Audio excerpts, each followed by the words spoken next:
大家好，我是新车王小沈，在我旁边也是一辆大众车，1.8的正时链条的发动机。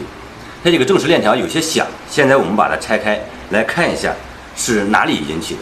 我们在拆卸正时链条之前，首先把这个正时壳和中间的这个发动机机脚垫还有下边的下壳给拆下来。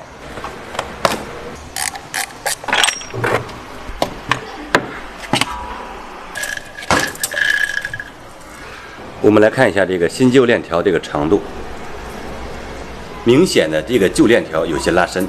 现在我们把这个新的链条安装上去。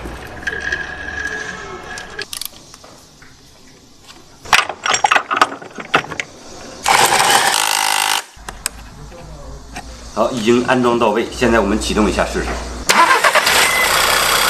像正时链条出现异响，一般情况都是拉伸引起的。